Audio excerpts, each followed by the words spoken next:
going out to our live stream where we Okay. have lots of people viewing remotely. Oh, that's right. We might do it again sometime. Which is why we have so many cameras and monitors. Okay. All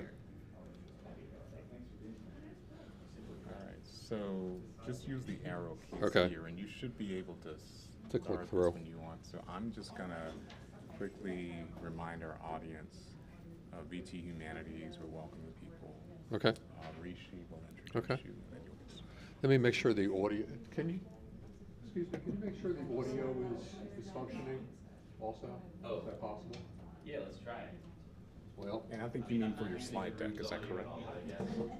Because he's already tested these, but did you want to make sure the audio on the slide deck is it on? yeah. I just want to make sure when the audio comes on that it's boosted sufficient volume. Which slide is it associated with? Good question. It's a while.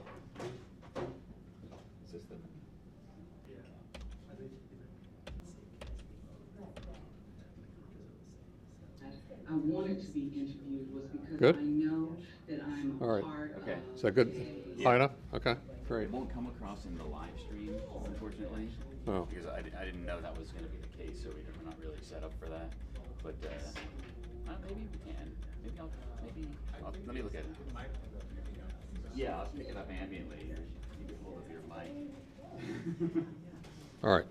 Yeah, something's approved. Yeah. Right?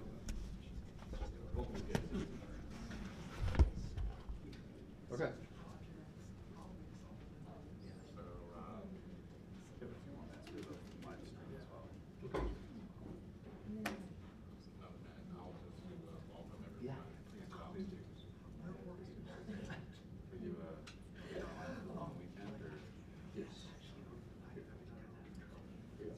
About to start traveling pretty much every other week. Yeah, Yeah, that didn't work because I had COVID after the last board meeting, so I had to cancel that. I'm going to Asia at the end of What are your video options? April in Hong Kong and Singapore. Hi, pleasure to meet you, Robert. Nice to meet you as well. So I work here in the library and in policy. Uh-huh. Open access. And I'm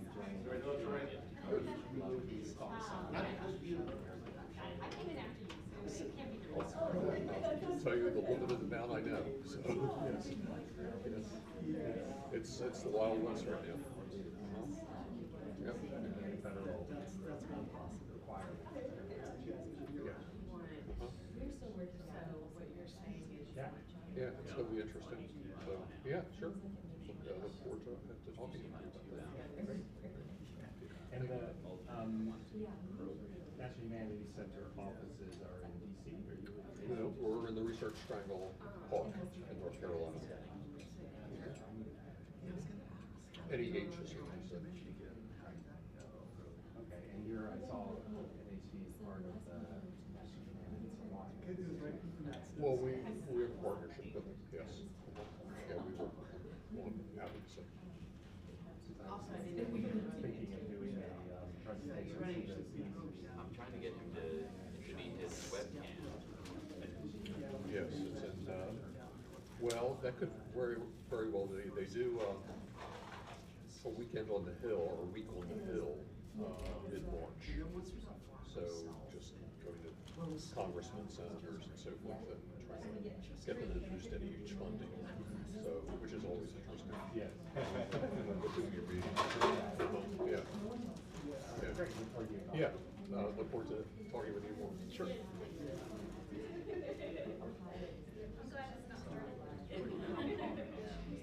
Singapore. So we have currently 3 universities doing this program, 2 in Singapore, and 1 government in Cal. They want to be. So who drives this? Yeah, we appreciate it. Give the international I'd love to hear about their facility in Singapore. They're just sort of interesting donor types that I might introduce you to. Oh, that'd be great. Yeah. Because the loose grant is going to expire, not this year, but the following year. So, why not? out there for? Is to see how long it takes. Okay. Yeah. Plus, I was coming there every year during the pandemic. I've been there for years, and our applications with me. So I think it's just going there. Exactly. Right. Yeah. And meeting with presidents, meeting with faculty.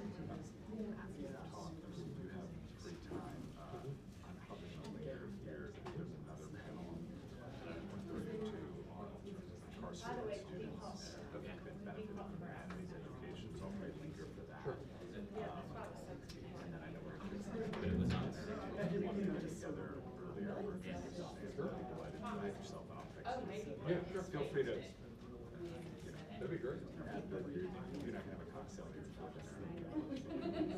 Yeah, sure, yeah. If you have some time. Oh, I do. Before dinner, let's 100%. get together. Yeah, Okay. I'd love to do that. You know where I am, right? I do. You're Because I at don't- the Main Street? Yeah. Yeah, I've never been there. Okay, good. Lucky you got some sunshine. Yeah. Yeah, it's beautiful. Blacksburg weather's unbelievable. Do you like it? Yeah, I mean, I think it's going here. Just I'll catch you up. I'm launching a bunch of Tech Humanities credentials, sort of where I have my entrepreneurial. Good. It's a fun to be in a college town.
Welcome, everyone, and thank you so much for joining us for one of the important keynote aspects of VT Humanities Week. A lot of the work that's happening this week is highlighting different dimensions of what constitutes humanities. And so we have a very special guest today. One of the wonderful things that's happened with humanities has been the arrival of Rishi Jaitley, who has brought so much new energy and many important elements, some of which you'll be hearing about later this semester in the coming weeks. And Rishi is going to give an introduction to our keynote speaker.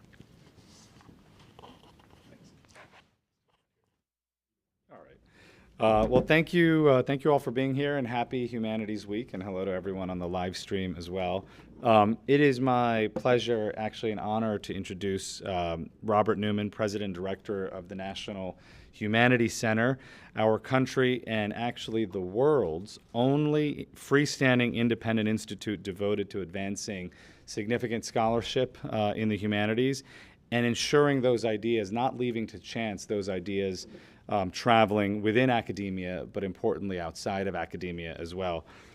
All of us who care about the humanities here at Virginia Tech, around the state and around the world, I think are quite lucky to have Robert not just leading the center, but evangelizing and entrepreneuring, maybe intrapreneuring, with wisdom and a winning spirit on behalf of the humanities writ large. I know I'm grateful. Before assuming his role as president of NHC, Robert was dean of the College of Humanities and professor of English and associate VP of interdisciplinary studies at the University of Utah, where he was recognized for dramatically increasing support for the humanities, for establishing a new humanities building, as I understand it, and also establishing the country's first graduate program in the environmental humanities, which is a burgeoning field. Also led the creation of the Taft-Nicholson Center for Environmental Humanities in Centennial Valley, Montana, which we were just talking about, actually. He's also had faculty appointments at the University of South Carolina, where he was the chair of the Department of English, Texas A&M, and the College of William and Mary right here in Virginia. Robert was trained as a literary scholar, which you might feel today, and his scholarship was focused on 20th century English literature and culture and narrative theory. He's published 6 books, over 100 articles, reviews, and poems. I enjoy his poetry in particular, and given talks around the world. He's on the verge of a trip to Asia as an example of the many places and contexts in which he evangelizes the humanities and builds connections for the center. Received many awards, not only for his scholarship, but also his leadership and teaching. He's been the general editor of Cultural Frames, Framing Culture, published by UVA Press. And he was recently celebrated as a distinguished alum of Penn State, where he received his bachelor's degree, and UNC Chapel Hill, where he has his PhD. At the center, where he's been president since 2015, he's done more than an intro can do justice to in growing the center's scholarly mission, its diversity, its programming, and its outreach, which is evidenced by his presence here today. He's also pushed the center to grow its public engagement and, importantly, its national advocacy for the humanities. I personally have really appreciated the attention he's given to 2 themes. One, the role of humanities skills and sensibilities in our inescapable technology environment, which is a decided theme for our talk today and one of my focus areas here at Virginia Tech, and also the intentionality he brings to international connections between the center and the rest of the world. So with that, Robert, welcome to Virginia Tech. It's great to have you here, my friend.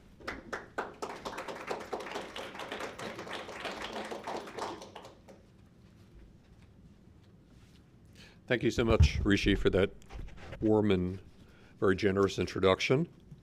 It's a pleasure to be here. Had a beautiful drive up this morning from North Carolina. I want to also thank Sylvester for bringing me here, and Taisha Thompson for making a lot of the logistical arrangements to get me here as well. So much appreciated. You live in a very, very beautiful area. You're very lucky to have Rishi with you on campus. Rishi is a member of our Board of Trustees at the National Humanities Center, and he is an absolute dynamo and just constantly full of ideas, and he's just such a pleasure to brainstorm with, and I'm sure you're finding that out as well. So it's great to be here, and thank you for inviting me, and happy Humanities Week as well. I've composed a rather wide-ranging talk covering a variety of subjects. The talk will take about 50 minutes or so. There are a lot of images that are associated with the talk. So if you feel like I'm droning on too much, you can the pretty pictures will keep your attention, hopefully. And hopefully we'll have some time for Q&A as well. The novelist John Irving famously proclaimed that there were two essential plot lines in all of fiction. One, a stranger rides into town, and two, a stranger rides out of town. It's a kind of latter-day version of Joseph Campbell's earlier key to all mythologies in the heroic quest tale, where the hero typically comes from within rather than from outside of the community he ultimately rescues. John Irving's seems a modern updating, focused more on alienation and questions about whether or not the community deserves rescue in the first place. Its most American and popular incarnations are in Western films like High Noon or early Clint Eastwood movies, and often in the film noir genre where the cynical private eye battles corruption while recognizing its inevitability. The setting, atmosphere, and heroic angle notwithstanding, these stories, indeed all stories, captivate the human imagination and offer explanations about how we live and why. They are the stuff that dreams are made of. They chart trajectories toward hope and despair. They inspire us toward action. They teach us how others see the world so we might expand our own perspectives.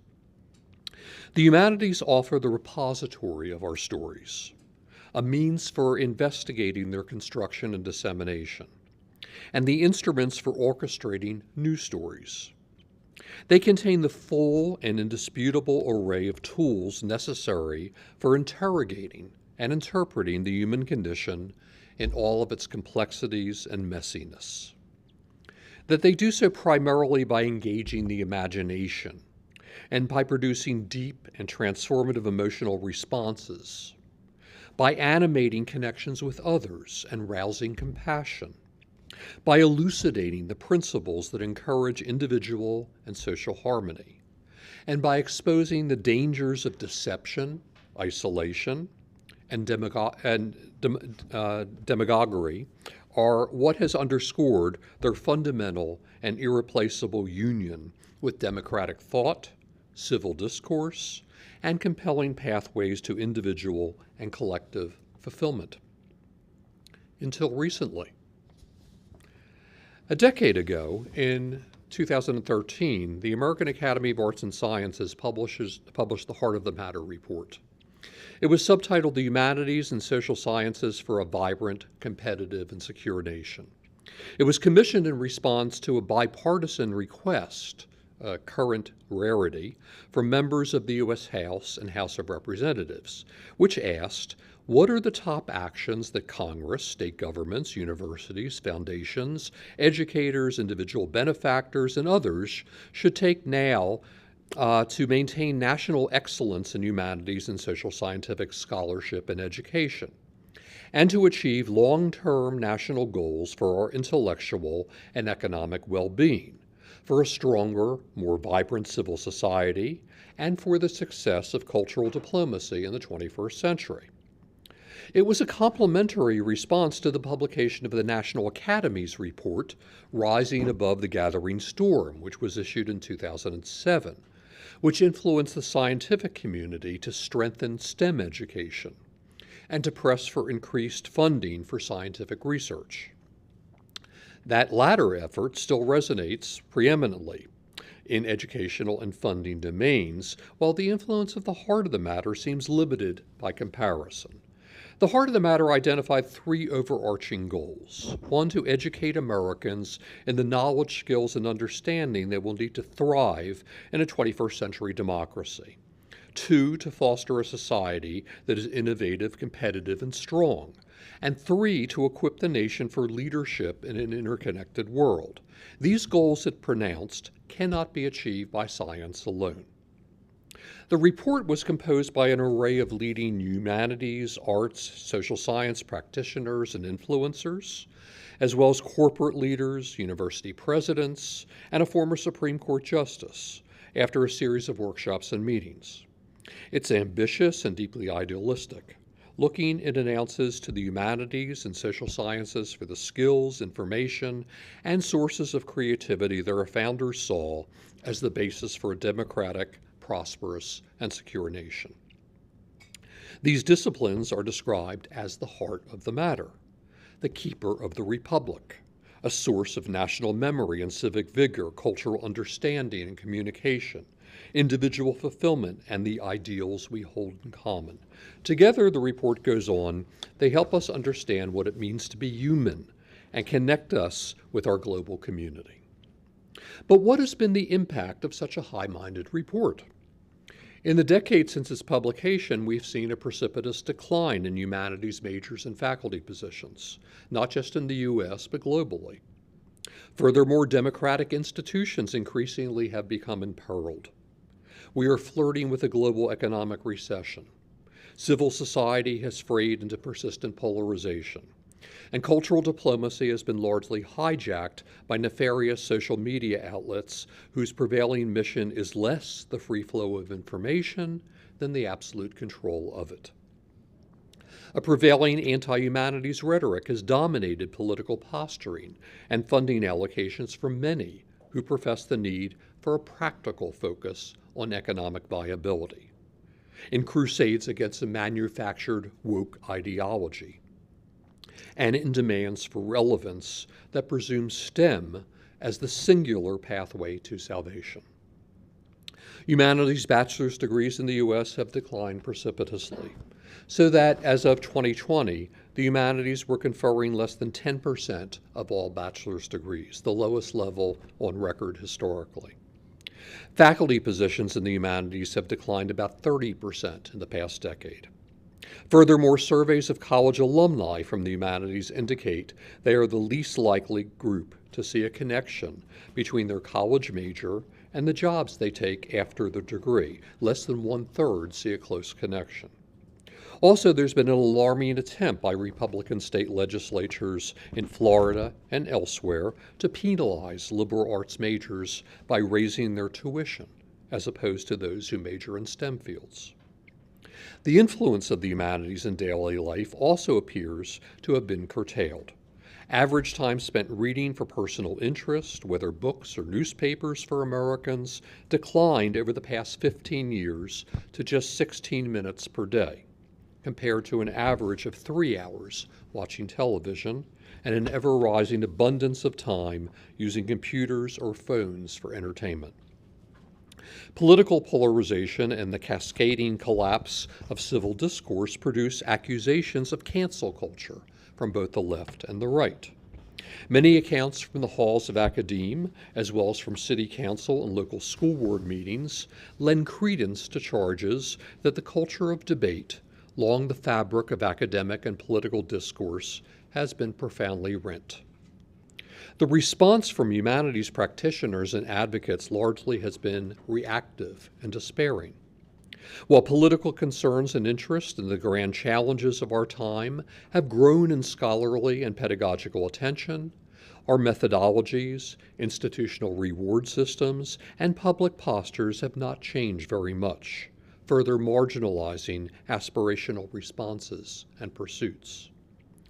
What fundamental changes must the humanities make in the coming decade if we are to preserve their value? How might they reassert their prominence at the core of education and reestablish the perception that they underpin and bolster democratic thought and practice? How do we go beyond frustration and despair regarding impending demise to recover agency and purpose in righteous resurrection? My talk will post several points of philosophical and methodological conjecture and possibility. I will offer some examples of how the National Humanities Center has elevated its public outreach in an effort to galvanize understanding of the fundamental role the humanities plays in solving crucial issues of our time, an effort we must all undertake to underscore relevance and purpose.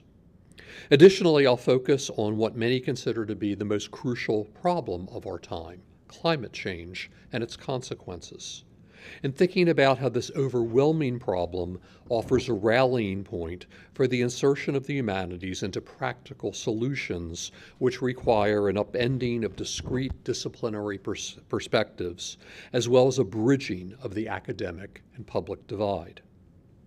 I will argue for a thorough review of academic reward systems and institutional structures, as well as a broadening of the definitions attached to scholarship, and for a new pedagogical focus. Finally, I will suggest that we re-engage our storytelling prowess with an emphasis on the power of metaphor to extend the humanities beyond our current anthropocentric and circumscribed view of the human, in order to bolster imaginative response and methodological flexibility that's both cogent and compelling.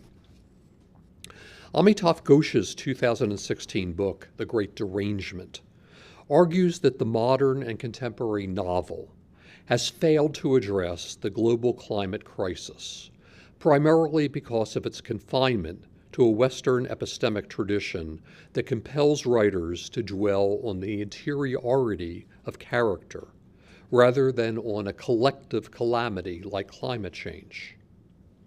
Our inability to fathom the impact of ecological cataclysm constitutes a kind of psychopathology, which Ghosh labels a derangement. He writes, "The crisis that now grips the planet is a crisis that's all-pervasive and omnipresent, in which geopolitics, capitalism, climate change, and racial, ethnic, and religious divides interlock, each amplifying and accelerating the other." Indeed, modernism exacerbated an intensive dwelling on a singular protagonist, and the psychological novel, most pronounced, as our English majors will know, on the Bildungsroman, intensified a focus on interior point of view, shifting the very definition of realism from what William Dean Howells used to insist was on fidelity to the object being perceived, to Henry James's on fidelity to the process of perception itself. Postmodernism then enhanced this shift with an emphasis on stylistic play and parody, concentrating on a flipping of binary hierarchies and on a Nietzschean dismantling of received Enlightenment assumptions. Critical inquiry often focused more on the intellectual pyrotechnics inherent in the act of dismantling than on what new object or idea might emerge from the ashes, leading to charges of insularity and amoral relativism. The exposure of systemic and oppressive power structures in cultural studies then dominated humanities research in the 90s and early 21st century, leading to recovered voices and a concentration on drawing the previously marginalized into mainstream subject matter. Race, class, gender, and sexuality studies have now been thoroughly integrated as touchstones in humanities scholarship and curricula. One might argue as their prevailing mode of discourse.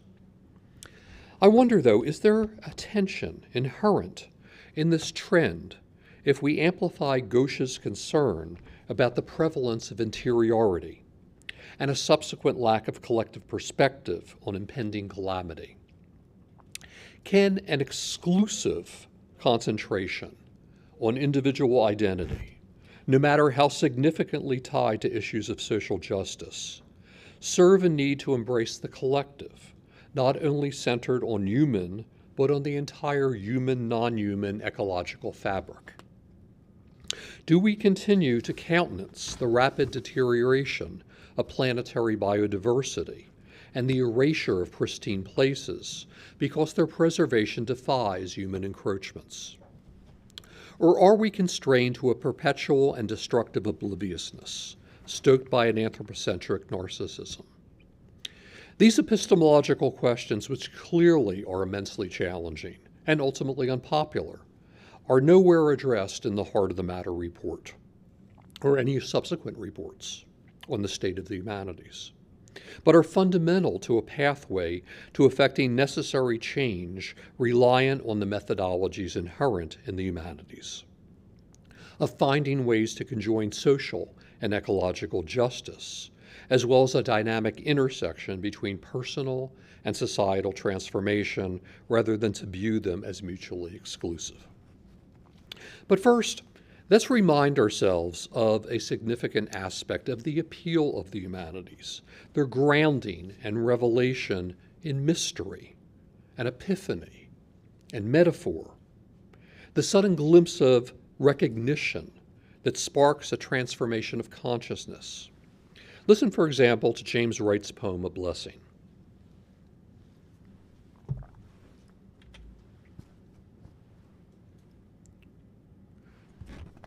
A blessing.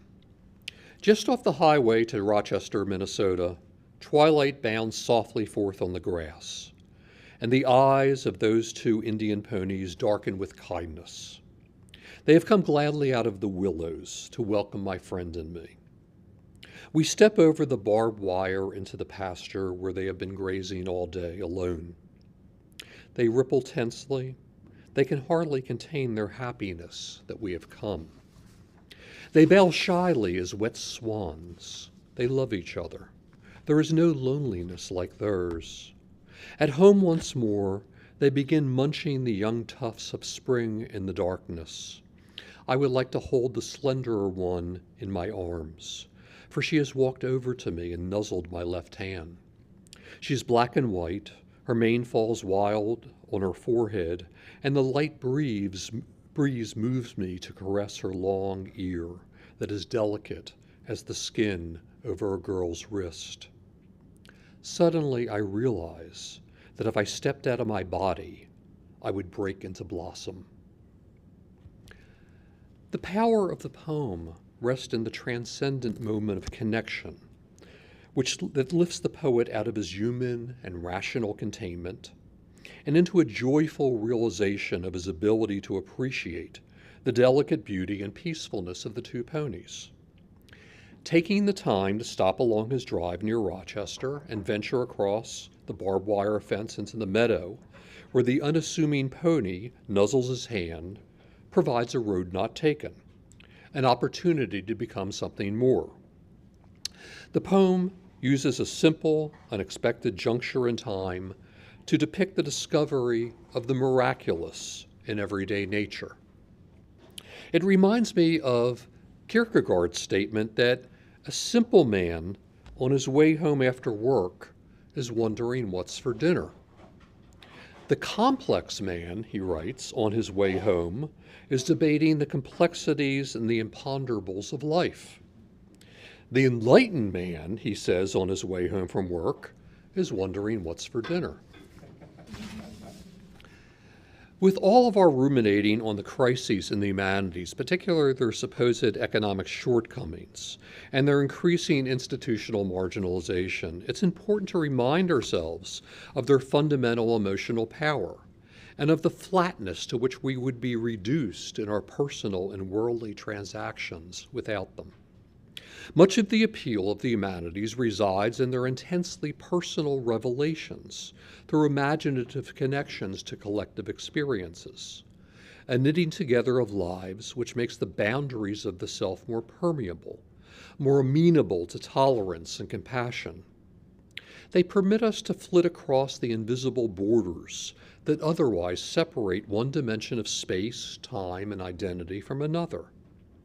They bring new voices to the historical record that radically alter that record so that it becomes more comprehensive, more truthful. They also promote listening, focused attention, and reflection, all skills essential to civil and personal viability and sustenance. A solely defensive reliance on economic arguments and counter-arguments, therefore, forces humanities advocates onto slippery turf, away from their raison d'etre and crucial contributions to personal and societal flourishing. While arming ourselves with the elevator speeches and data necessary to counter misinformation is important, dwelling solely in this economic dimension seeds our most persuasive avenues of response, diminishing our poetic power in order to fit into a Procrustean bed. Such an exclusively reactionary focus, rather than mitigating erosion, threatens a continued dwindling of the imaginative, interrogative, and empathetic impulses core to the humanities that deserve enhancement and celebration, even if they're devoid of immediate monetary value. The power of the humanities is best revealed in our shared pursuit of common and essential questions about what it means to be human, what constitutes a good life, how do we know the truth, how do we preserve democracy. The foundational role of the humanities in a civil society stems from the connections made between the lessons learned from history, literature, and philosophy, and the significant links between our personal and collective lives.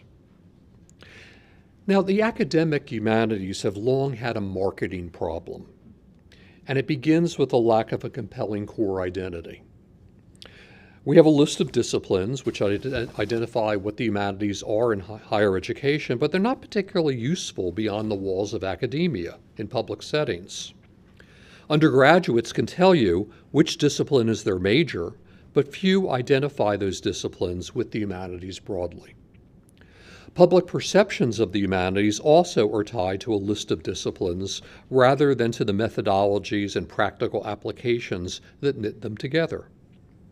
The ivory tower separating the academy from the wider world, the abstract retreats of academic discourse when theorizing the grand challenges of contemporary life, the discrete separation of classroom from community, the academic reward system and budget structures which disadvantage collaboration, interdisciplinarity, and public engagement, while often dismissing service as a third-tier gesture, all promote an elitist stasis, which counters efforts at public support, while diverting the humanities from the very materials and alliances that should nourish and sustain them. The National Humanities Center has taken very seriously its role in both educating the public regarding the importance of the humanities and providing scholarly and pedagogical leadership that addresses crucial issues of our time. We see our scholarly mission not as distinct, but as intimately integrated with our educational and public engagement missions. Allow me to present a few examples of initiatives that underscore this commitment. Let's see, this is working. First, I would be remiss in were I not to point out how much of our work, of our fellows, directly translate into contributions to the public good. Let's see if this is moving forward sufficiently. There we go. For instance, classical philosopher Audrey Anton is a passionate advocate for incarcerated people. Her incredibly popular Inside Out philosophy course on social ethics brings together undergraduates from Western Kentucky University, where she teaches, with students from Kentucky State Penitentiary who eagerly reflect on how to live better lives. Similarly, Jacoby Williams from Indiana University directly applies his knowledge about activism and community organizing as a consultant on civil rights issues for the Andrew W. Mellon Foundation, the Southern Poverty Law Center, the National Civil Rights Museum, and numerous others. His most recent book, From the Bullet to the Ballot, served as the basis for the Warner Brothers film Judas and the Black Messiah. Medical and environmental historian Greg Mittman from the University of Wisconsin-Madison is one of the world's leading authorities on the way that diseases and other ills are spread and exacerbated by extractive industries in Africa and elsewhere. He's also an accomplished documentarian whose films have been used to educate and raise community awareness around land right issues in Africa and around the globe. And Laura Murphy, professor of human rights and contemporary slavery at Sheffield Hallam University in the UK. It's her groundbreaking scholarship which explores how survivors of human trafficking come to understand and share their stories. Her work on modern slave narratives has made her a highly sought speaker and trainer, helping activists and law enforcement better understand how to help survivors of human trafficking. And she's been actively involved in working with organizations like the World Health Organization to end human exploitation across the globe. So a significant part of the center's mission involves translating emerging scholarship for teachers at all levels to use in their classrooms. We help them address gaps in their knowledge, learn how to use tools, and share teaching strategies for dealing with complex topics that have shaped and are shaping our world.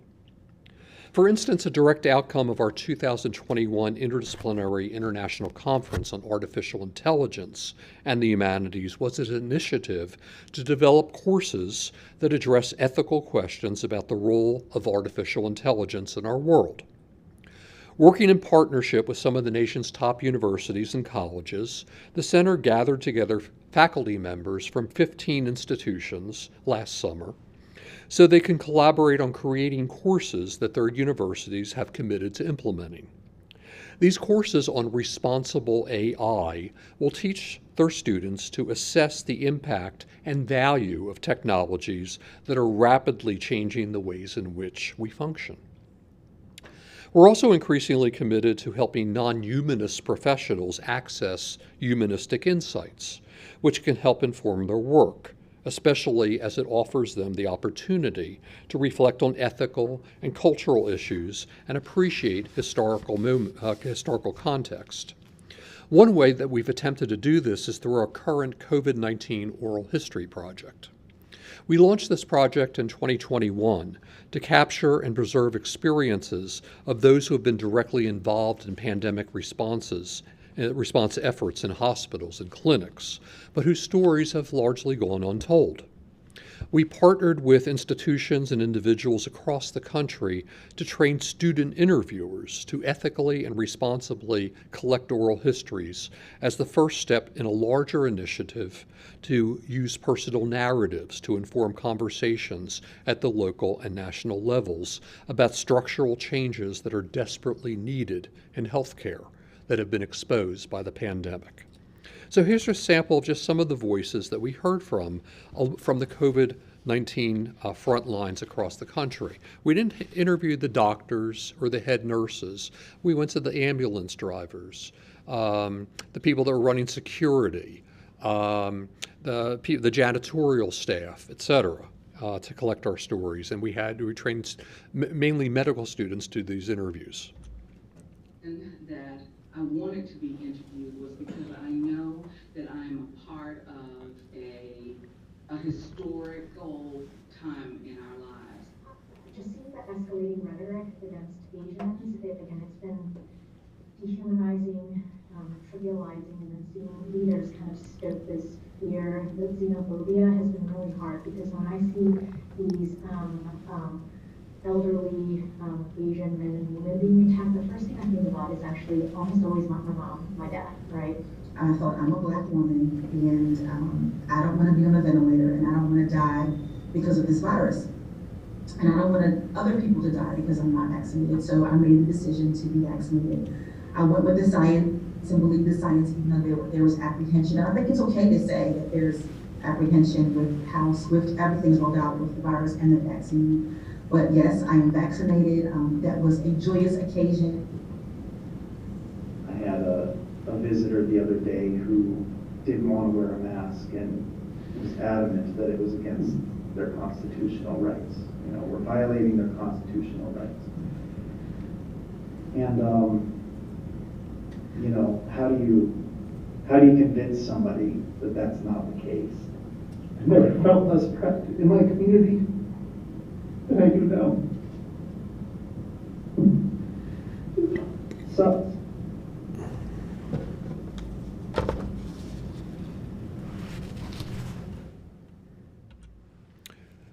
An important focus of the Center's approach to public engagement is creating opportunities for dialogue between humanists and other professionals, highlighting diverse voices and encouraging us all to consider how the varieties of human experience add value and depth to our lives and communities. Perhaps one of the most compelling examples of this is a conference that we held at the Center entitled North Carolina, the New American Heartland.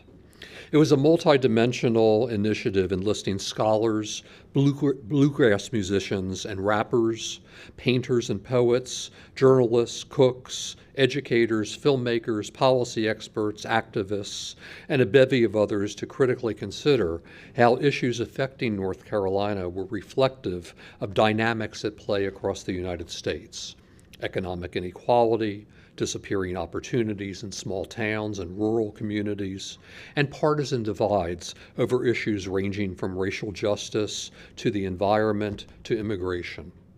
We used lenses of expressive culture to do all of this, and the three lenses that we focused on were food, culture, music, and storytelling. And we brought in refugee chefs from all over North Carolina who cooked food for the attendees. You can see me with Mickey Blanco, one of my grandniece's prideful moments there as well. And we held a kind of freewheeling 3-day conversation examining North Carolina's complex cultural identities and exploring how the arts and humanities help us face our shared challenges.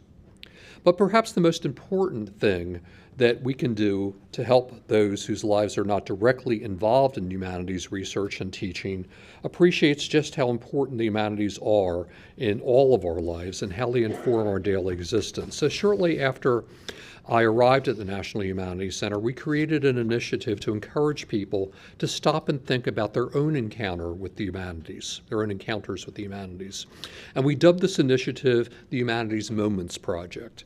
And it was designed to gather, store, and share personal accounts of how the humanities illuminate our lives.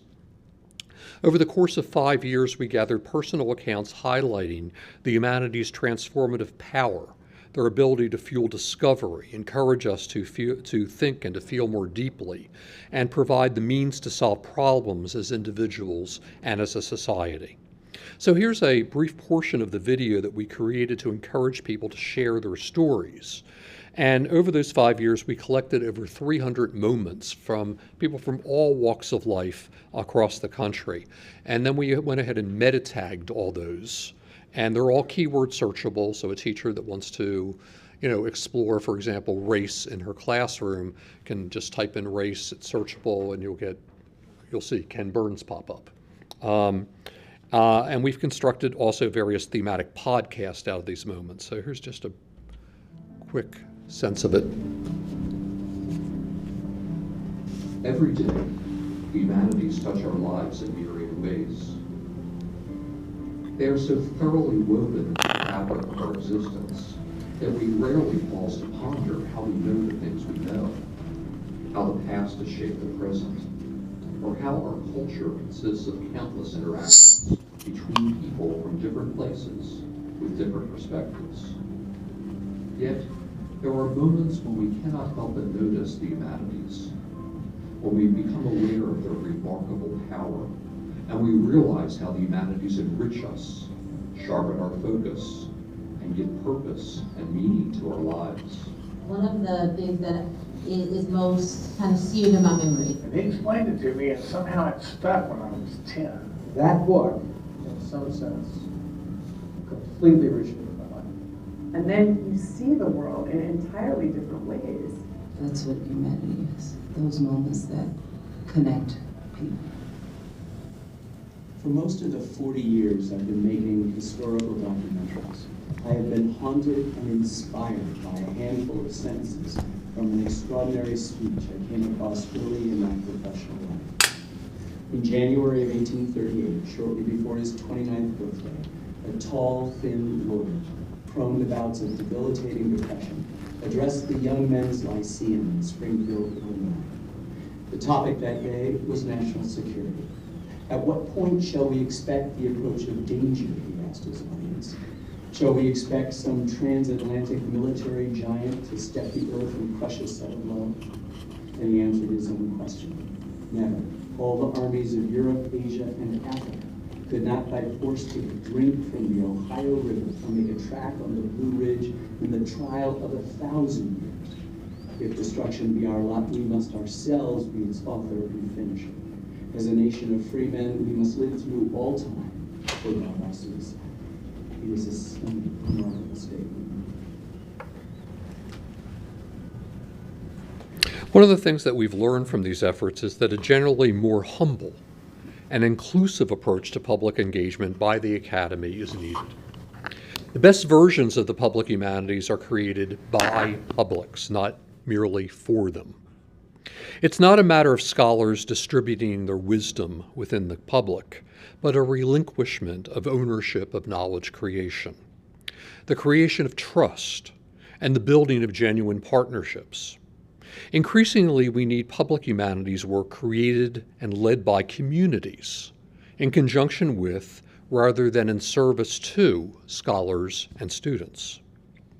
What then becomes of the role of the traditional scholar, and what counts as scholarship in this new context? Does the time, for example, that a genealogist puts into their research and written public output count as scholarship? Are tradition bearers and the holders, tellers, and recorders of oral histories scholars? Is cultural activism scholarship? How do we foster and better reward collaborative scholarship, especially in an era where the burgeoning of digital humanities and multidisciplinary perspectives is premised upon it? How do we count podcasting, digital mapping, pedagogical scholarship, and fieldwork? If the definition of scholar and scholarship and the work of the humanities and the public humanities is more open, how might resources currently allocated to the humanities be reallocated?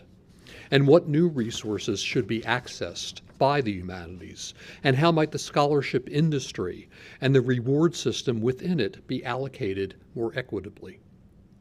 These are key questions with which an entrenched, antiquated, and largely defensive academic system is only beginning to engage. We also need a paradigmatic shift in how we conduct teaching and learning, with educators introducing a revolutionary pedagogy to promote this shift.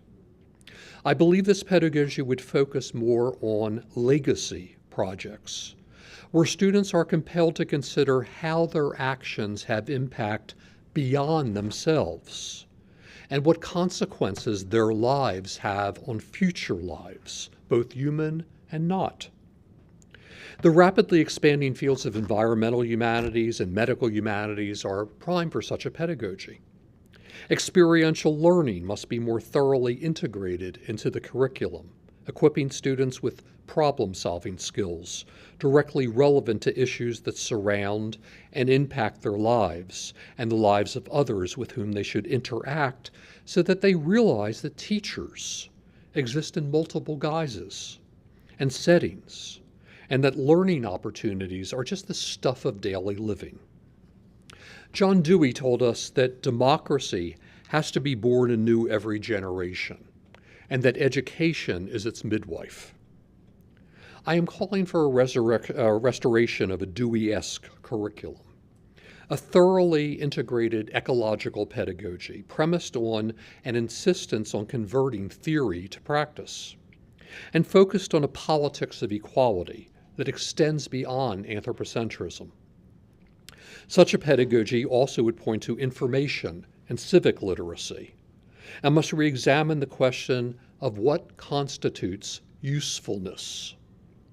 Restricting the definition of what is useful, of usefulness, only to economic productivity, while ignoring ethical considerations and social goals, presents an impoverished perspective that unravels public cohesion.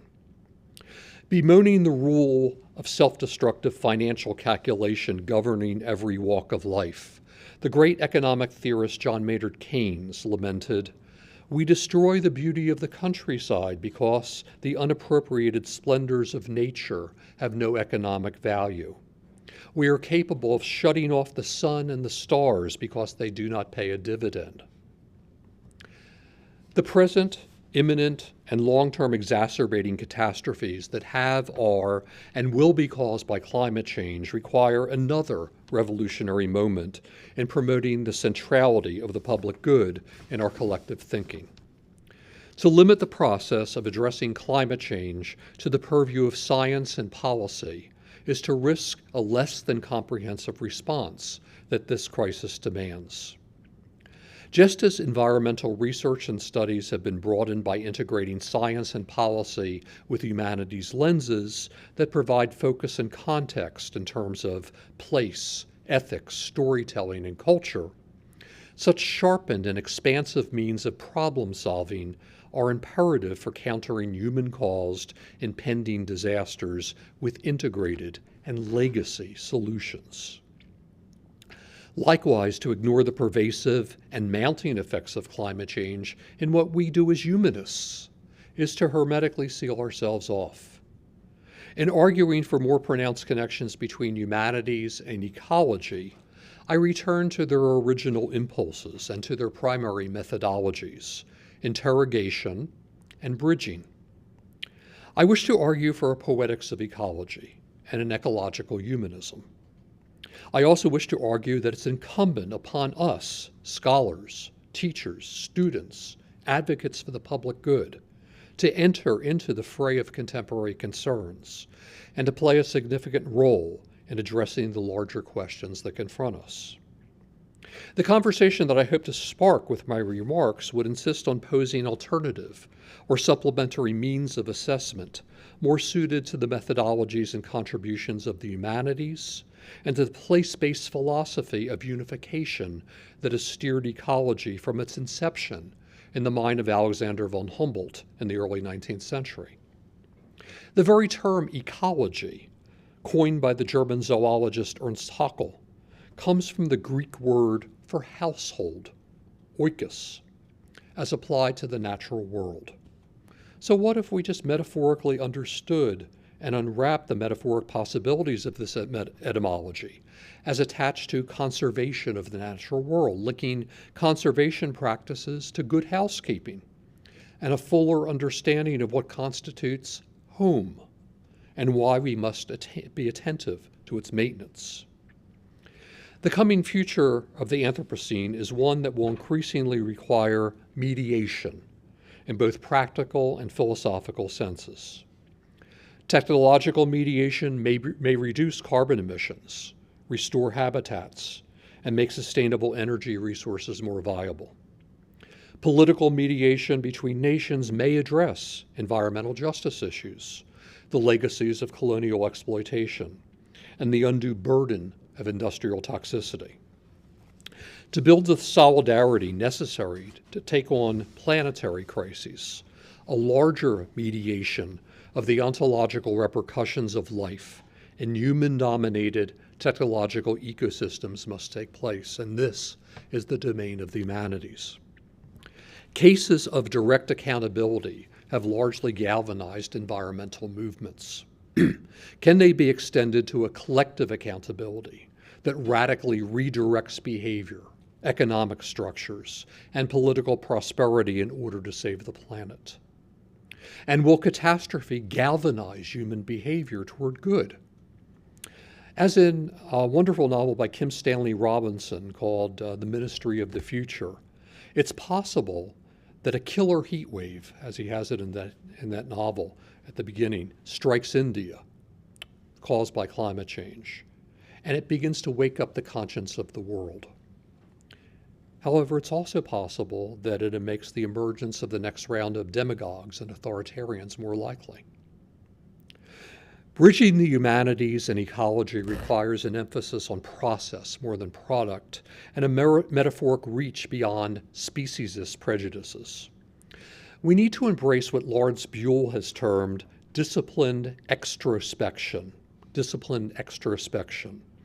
the studied relinquishment of a self-centered perspective, guided by reaching out toward, but never quite enclosing, the viewpoint of another species. Such an embrace is formed by narrative, and it's guided by empathy. Transformative moments in the humanities have their analogs in countless ecological moments, moments which transcend codification and embrace science within the realm of astonishment and empathy. Such codification finds an analog in our anthropocentric dismissal of animal communication. This self-absorbed dismissal has led to a crumbling of biodiversity and an eradication of many non-human species exponentially accelerated by climate change. Since 1970, wildlife populations have fallen by 2/3, according to the World Wildlife Fund. The World Animal Foundation has predicted that a half of all non-human animal species will have become extinct by 2050. Of course, we have now studied various forms of animal as well as plant communication, and we're just beginning to understand their intricacies and identify their parallels with our experiences of what were previously considered exclusively human behaviors: grief, empathy, laughter, play. Although we fail to appropriate the funds, for example, necessary to change economic conditions in order to dissuade poachers or sanction countries that collude in elephant slaughter, we now understand that elephant song amazingly spans 10 octaves, from subsonic rumbles to trumpets, from about 8 hertz to about 10,000 hertz. Carl Safina's groundbreaking book, Beyond Words, tells us how elephants' low-frequency rumbles create waves not only through the air, but also across the ground. Elephants can hear rumbles inaudible to humans over distances of several miles. Their great sensitivity to low frequencies derives through ear structures, bone conduction, and special nerve endings that makes their toes, their feet, and their trunk tip extremely sensitive to vibration. So part of elephant communication is sent through the ground and received through the feet. Through their root systems, trees communicate warnings about pestilence and disease to each other and provide nutrients to alien members of their groups. Some plants emit sounds that are inaudible to humans but audible to some other living things. We know that humpback whales change their songs periodically to track the passage of time. Because they lack human language, are they mute? Do they not reason in their own way?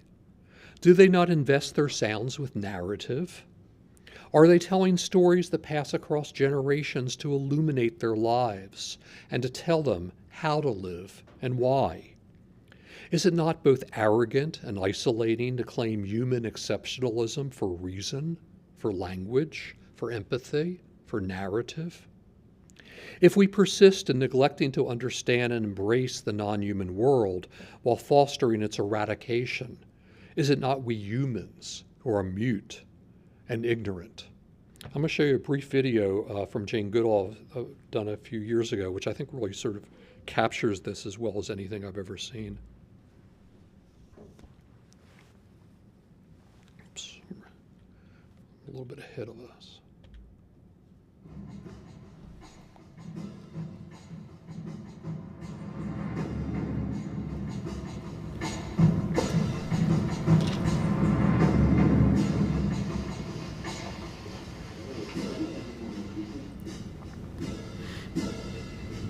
This is a really exciting moment for me.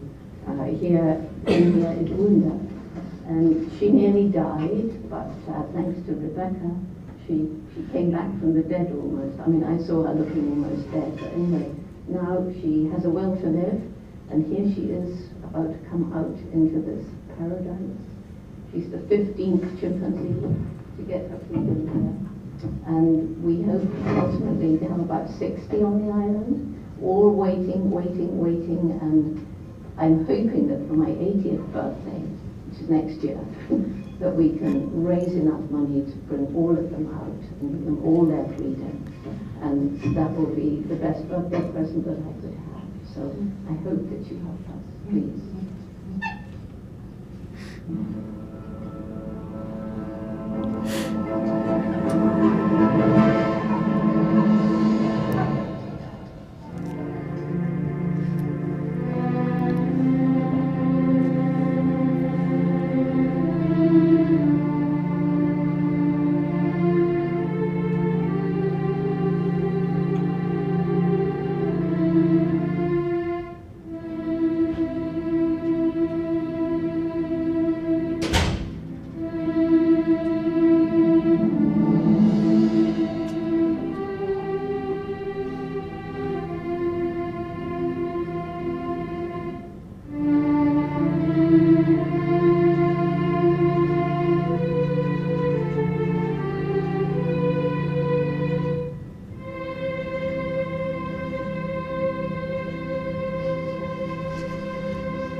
So here is where the humanities must flourish over the next decade in order to manifest their relevance and preserve their viability.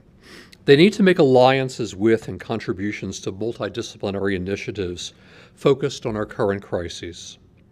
Resolutions to seemingly intractable problems require comprehensive approaches, including a humanities perspective. The crises are self-evident. They dominate everyday news. Emerging disciplines like environmental studies, cognitive studies, narrative medicine, computational linguistics, border studies, and information theory will become the university departments of the future, all of which need to have a humanities component in conversation with other fields. Academic reward systems like tenure and promotion must be re-engineered to embrace more collaborative and public-facing methods and products rather than sustain their current marginalized and suspect status. Podcasts, hybrid pedagogical models, community partnerships, international blogs, and digital research tools are demonstrating that classrooms are not only within four walls, and that scholarship exists not only in pages between covers. Only with a turn toward the pragmatic might the esoteric be safely preserved and nurtured. Commitments to curiosity, discovery, and knowledge for knowledge's sake are the lifeblood of a vibrant civilization. Civil discourse and healthy debate foster such commitments, but all are in danger during prevailing crises that are simultaneously personal, cultural, and planetary. We can deepen the humanities' essential questions beyond abstractions by applying them in service to solving our society's most vexing, tangible concerns. For the humanities to survive, democracy must survive. And the survival of democracy is predicated upon robust humanistic inquiry and principles. No area of study, whether the sciences, engineering, social sciences, or medicine, is so fundamentally linked to human rights, compassion, the mutuality of the individual and the collective, and the essential preservation and exploration of freedom through life, liberty, and the pursuit of happiness. Laws codify these practices, but the humanities provide the underpinnings of that codification and the methodology by which they are refreshed and kept relevant. The Hebrew term tikkun olam refers to healing a broken world so all could see the oneness of the creation. It goes back to the Old Testament Abraham, winds through the Kabbalah and Midrashic thought, and is made manifest in the modern mitzvahs that constitute acts of goodwill. It's a profound joining of mysticism and activism. Its spirit is inherent in ecological thought and in the mission of the humanities. Discovering our angelic selves, which reside in profound and personal collisions with imaginative tangles, enables us to lift ourselves above chalky linearity and confining quantification in order to understand and convey collective attachments to place and polis, idea and ideal, human and not. Such discoveries constitute an ecological poetics, a substantively influential methodology rooted in an embrace of metaphor and resilience. Saving democracy, saving civil society, saving the planet, these all are intimately entwined with securing the future of the humanities.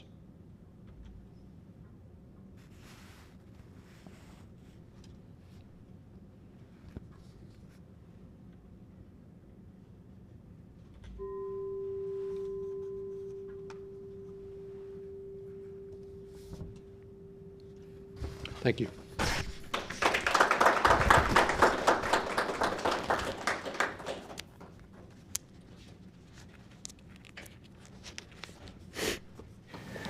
Thanks very much, Dr. Newman. That was an amazing talk that raises so many important issues that are at the forefront of the most important discussions about the present and the future of humanities. So we're going to devote time for Q&A and would welcome our audience to ask any questions or any comments or responses from this. And I'd be happy to just have a conversation as well. Sure. Could you identify yourself when? Sure. Hold on, I'm going to pass the mic so that Yeah. our remote audience can hear. Hello, my name is Kim Carlson. I am an associate professor of practice in the management department, and I'm also in the VT advancement area, and now as a full-time administrator. Coming from management, and Pamplin, the College of Business, just went through a strategic planning process a couple years ago, and they infused a pillar of enhancing the human condition. And your talk talked about Humanities Plus and all of these other disciplines. Can you tell a little bit more about that, of how a College of Business or a College of Science or an engineering college might infuse the human condition into the work that they're doing? Sure. Thank you for the question, Kim. Let me go back to some of the things that we've been doing at the center. That's obviously been my focus and my life for the past 7.5 years at the National Humanities Center. And, you know, I'll go back slightly. I was a dean for a very long time, much longer than anybody should ever be dean at the University of Utah. And I kept on being asked to, just give us a couple more years. And I wanted to go back and have that sabbatical that I was promised forever and ever and ever, and write that book that I kept on putting off, and say, okay, just 2 more years, or just 2 more years, and finally. And then I was really finally ready to, after 14 years as dean, ready to do the book that I wanted to do. It was a book about the whole concept of the miraculous in narrative that I had been working on off and on. And then out of the blue, I got nominated for the National Humanities Center presidency. And, you know, I didn't see that one coming. And I thought, oh, National Humanities Center, that's a really amazing place. And I know a little bit about it. So let me just, what the hell, I'll just find out a little bit more. So I just tossed my hat in the ring and didn't expect anything to come of it, and something did. One of the things I talked to the board about in my interview process was the center had been very much known for being a sort of somewhat esoteric institution. It focused primarily on its fellowship program and really didn't have a public engagement program. And it had a kind of very nascent, thin education program that reached out to advanced placement American history teachers. So kind of an elitist status. Most of the fellows came from the Ivy League, Duke, and UNC, some scattering here or there elsewhere, but not too much. And it was stilted very much toward white males too in its history. And so learning a bit about the history before I took the job, I talked very much to the board. I said, you know, if you hire me, this is not the way it's going to stay. You have to be on board. I'm going to change things dramatically. And here are the things I'm going to try to embrace. And one of the things that we need is a very broad public engagement mission, because we at the National Humanities Center have a bully pulpit across the country for the humanities. And the voice of the humanities is not getting heard, really. There's anti-voices all over the place. So that's one of the things that I will embrace. I'll kind of put my scholarship on the back burner again, and I'll do most of my writing and speeches and lectures that I do about the voice of the humanities, the importance of the humanities in contemporary life. That's what I'll do, but we need to have that as part of the mission in the center as well. And we're going to diversify the fellowship program in all respects of that term very, very broadly also. And the board, fortunately, said, sure, let's do it.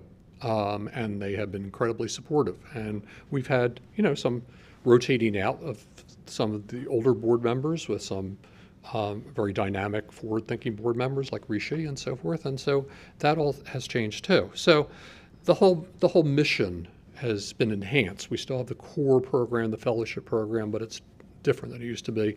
And it intersects, as I was trying to bring out, constantly with the education and public engagement mission. So I guess one of the things that I would want to say is a lot of what we decide on is our topic for the year. For example, not in fellowship, but in public engagement or in education, we're looking at the headlines in the newspapers. And we're thinking about how we can have an intersection and where we can make a difference and have impact. broadly across the country and internationally as well, and how we bring that humanities perspective to bear and educate kind of an NPR audience across the country increasingly about how they too need to get involved and do those kinds of things as well. So the one example I'll point to that I'll try to address your question with is the Responsible AI project, which I mentioned just briefly in passing. So we did this international conference a couple of years ago on artificial intelligence in the humanities, because that's so much a center of thinking these days. And with ChatGPT, I was listening to NPR News on the way up here. You know, all teachers are being driven crazy, especially freshman composition teachers, by ChatGPT these days, and they're spending all their weekends trying to figure out whether students are plagiarizing or not. So we have all these both negative and positive issues with artificial intelligence, and largely artificial intelligence comes out of out of engineering thinking primarily, but it really needs an ethical humanities intervention. I think it's extremely important. So that conference, which was a large international conference, it was live streamed because it was during the pandemic. We had about 1,200 participants from all over the world, from I think 16 different countries involved, from all different professional fields. We had engineers, we had business people, we had entrepreneurs in conversation with others also. And then we did a series of podcasts from the proceedings that sort of took off. Google learned what we were doing and got really interested and approached us and essentially said, well, Google's had a lot of bad news, and as part of their attempt to recover toward recovery in the public domain, they wanted to do something on ethical, responsible AI. So we've been working with Google for the past couple of years on the project that I mentioned, where we've engaged 15 different universities that are all putting on undergraduate courses in responsible AI. They're largely team taught between humanities and computer science, or humanities and engineering for the most part. And we'll see what the takeaway is, but we're hoping that this establishes kind of a model that will be replicated across the country. So hopefully, if Google stays interested, the next iteration will have 15 or 20 other universities that will be involved in doing these kinds of things. But I think that kind of partnership between the academy, the community, the entrepreneurial sector, et cetera, is extremely important in addressing these crises that we're all facing during this time. So, Humanities Plus, I think, is a good way of looking at it. Humanities needs to be sort of infiltrated throughout everything that we do. And humanities can't exist in isolation either if we're going to address major crises of the day. The humanities practitioners need to be in conversations with, pedagogically involved within their scholarship, with engineers, with scientists, with people from other fields too. I think it's extremely important. That's the only way I should, as a coda to that, I should say, I still believe in the esoteric traditional humanities projects too. And we do that at the center also. It's not all just the newest trend, and it's not all just interdisciplinary. So it's really important that we are a place where somebody's studying, 8th century numismatics in Persia, who was advancing that field in terms of excellence in that very narrow discipline, has a place too. But my crystal ball tells me those opportunities are not going to exist any longer, with funding being cut off, unless we can engage the general public more and address some of these crucial questions of the day.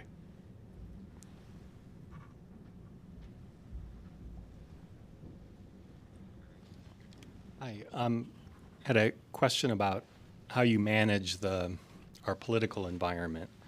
And, gingerly. And I was thinking, you used the term, I think you said civic engagement, and I remembered then when you said that, I said, wasn't there an announcement last week or a couple of weeks ago down in North Carolina about UNC, the Board of Trustees, announcing without the university knowing that they're starting a center for civic life and engagement. And it's so politicized. And how have we gotten to that point, I guess? And how do you manage the Scylla and Charybdis of where both sides of the problem? Yeah, well, that's a gigantic question, which, we should have a few drinks over. So I guess what I would say, first of all, the National Humanities Center, its mission it's a nonpartisan mission.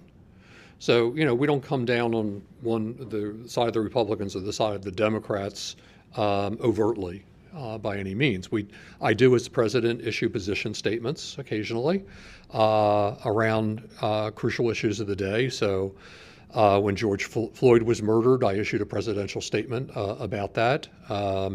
When Putin invaded Ukraine, I issued a presidential statement about that as well. And we went beyond just the statements. We have fellows engaged in conversations and talks.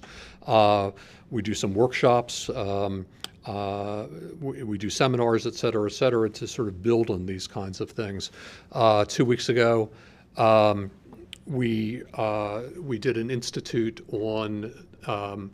for high school teachers on teaching African American studies, a new AP course. We're modeling how to do that, how to present that curriculum. And we brought in 28 high school teachers from around the country, and we worked with them and brought in a number of scholars to work with them in building that kind of curriculum. And ironically, this popped up just when Ron DeSantis was dismissing all of this stuff. So it happens consistently. You have that kind of pool. It's happening amongst UNC's Board of Governors at this point, where suddenly they came up with this $5 million investment in a new school that would be focused on conservative theory primarily. And it bypassed the faculty and faculty governance completely, which is a problem. You see DeSantis, how he's taken over the board of directors at the new school in Florida. Again, a state school, which trended more on, I guess, what we call the progressive side, and now he's set out to completely change that. The history of George Mason University is an interesting history too. So you have a Scalia School of Law. That school grew up primarily, if you read Nancy McLean's Democracy in Chains, which is an amazing book, around the philosophy of one person who was the major philosopher behind the John Birch Society, and his papers are at George Mason. And the Koch brothers have invested heavily in George Mason University. Also. So you have these sort of warring sides. And the problem, of course, is that any vibrant university where we need civic engagement, where we need civic literacy, has to be a culture of debate.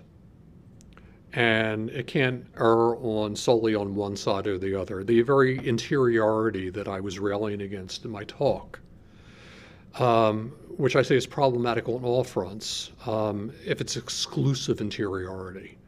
I understand identity politics, and I think they're incredibly important, especially as they fit with social justice issues.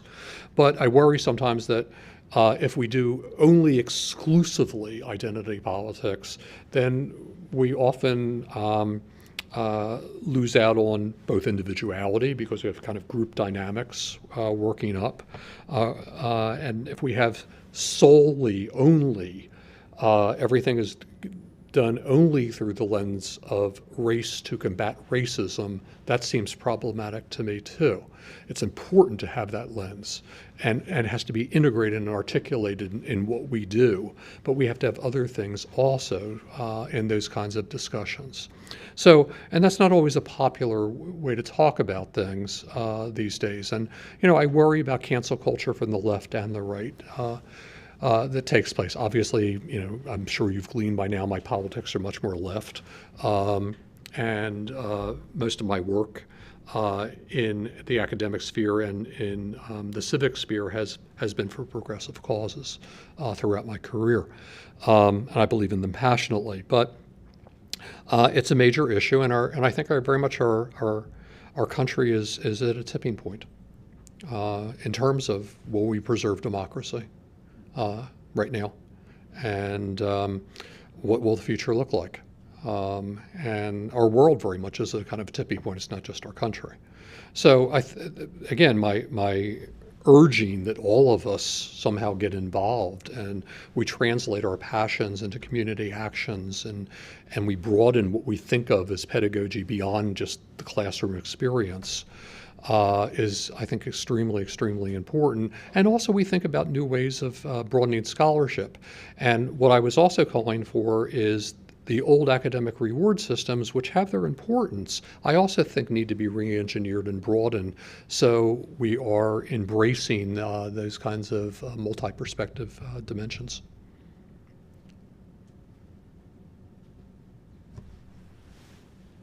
I was wondering if, is this on? I was wondering if you could say something more. You talked about encouraging collaboration, which I found interesting. In some scientific fields, there's been a kind of a natural progression in that direction. If you look at a particle physics paper, the list of authors is longer than the paper sometimes. Right. And even in things that I read more often, like in biology and psychology, there's been an increase in the number of authors. I think it's partly because of the technicality in the fields. You need more technical people. But anyway, that's happened kind of naturally. And it's not, I wouldn't say it's an unalloyed good. I think you need to have a balance. You can go too far with collaboration because you get groupthink problems. So what do you think about specifically how should it be encouraged to achieve a proper balance if you agree with me that there should be some kind of a balance? Yeah, sure. Well, I mean, the sciences and have long been in the sphere of multi-authored papers. And part of that is funding. Part of that also is to get graduate students employed, ultimately, to have them in the sort of long line of authors.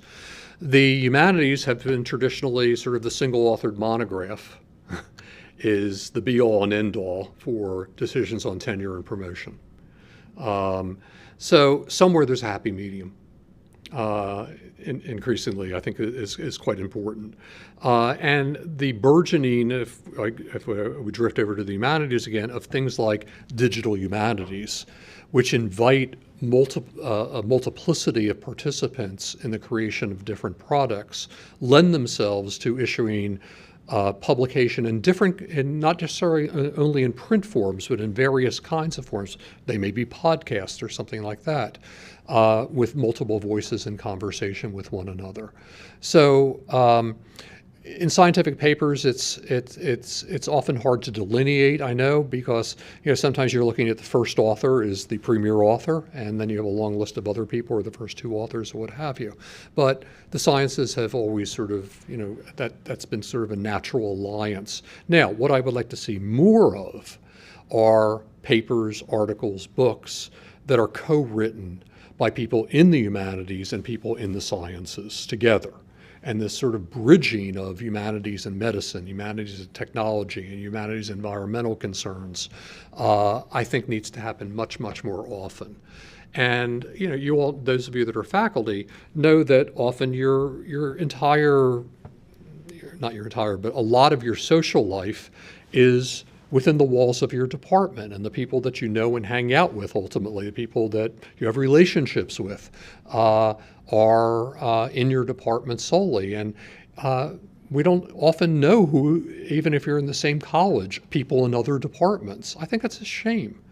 And there should be ways of increasing that sort of dialogue across campuses. It's hard to do with the current structures that we have. Universities are built up with archaic budget structures, and departments were arranged basically around those budget structures when they began. And basically fields morph because of interdisciplinarity. And they sort of, it's kind of like, if I use an ecological metaphor, you have an invasive species coming into a department, essentially, because there's this interdisciplinary sphere, and the first reaction from the species that exist is to get rid of it. because it's somehow perceived as some kind of threat, and it's going to dismantle the way we've always done things. And it strikes me that a university, more than any other place, should be open to more possibility and brainstorming about ways to reconfigure. And the administrators just have to get on board in shifting the budget structures and the reward systems. So we have time for one more. Sure. Tell me your name, please. My name is Waz. The question would be, based off your concept of democracy, what 3 things do you see that is detrimental to it? Interesting question. Very good question. So the proliferation of demagogues that we have and how receptive people have become largely through dwelling on social media platforms to demagoguery is, I think, an incredible threat. I mean, the very fact that, we have people that can get elected or run on platforms that deny elections, I think is incredibly problematic. And that is their sole platform, that if I don't win, it was rigged somehow. If I win, it's okay. So I think that kind of demagoguery, that inability to listen. So that's one dimension. The lack of empathy is, I think, a major threat to the fostering of democracy and the fostering of civic engagement as well. I also think that for all the advances that we have in technology, sometimes they have isolated, those advances have isolated us from each other more and more. I think there's still something to be said for reading body language in a conversation, for eye contact. And this doesn't mean I'm going to throw out my phone or stop my obsession in terms of getting on Twitter or whatever it is that I get on, because I think those things are important too. But the dimensions to which that they have sort of taken over without interventions have become problematic. And I was watching on the PBS NewsHour last night. There was a program on depression and suicidal tendencies in young people. And it talked about, I think the number was like 30% of LGBT youth have threatened suicide now. 25% of young women have thought about suicide. 14% of young women have been pressured into having sex against their will. So this is a real breakdown in terms of how we deal with each other together. And fostering empathy is something that we do through narrative. What stories do and what storytelling does is to get us out of ourselves. You can go anywhere in the universe in a story. And you could be anybody. You can learn about a different dimension of person, place, time, different ways of thinking by reading or by listening to stories. And I think we need to be more and more engaged in stories and storytelling and open up our imagination. So that would be the third thing that I would say, in addition to empathy and repelling demagogues, is that we need to foster imagination. And I think it's something that we do extremely well as humans, and I think other species do it extremely well also. If anybody who has a dog know that dogs are imaginative and wonderful creatures and quite empathetic creatures as well. But if we're so much in a rush to get somewhere all the time, if our lives are mapped out for us when we're 14 or 16 or 18 years old, I think we're ultimately unhappy. So the poem that I read at the beginning of the talk, A Blessing, is a poem about James Wright just sort of stopping his pickup truck and he sees these two horses, and he just stops where he's going stops his journey. Doesn't have to get there that quickly. If it's another 10, 15 minutes, it's okay. And he wanders into the field, and the pony licks his hand, and there's this transcendent movement that happens. He thinks that if he stepped out of his body, he would turn into blossoms at that point. Having those transcendent, miraculous, imaginative moments is, I think, so essential to fostering and knitting together the fabric of our communities, our democracy, and the fabric of ourselves. And we can't lose that. Please join me again in thanking Dr. Newman. Thank you. Thank you very much. And thanks to our remote audience for joining us as well. Thank you. Thanks for coming.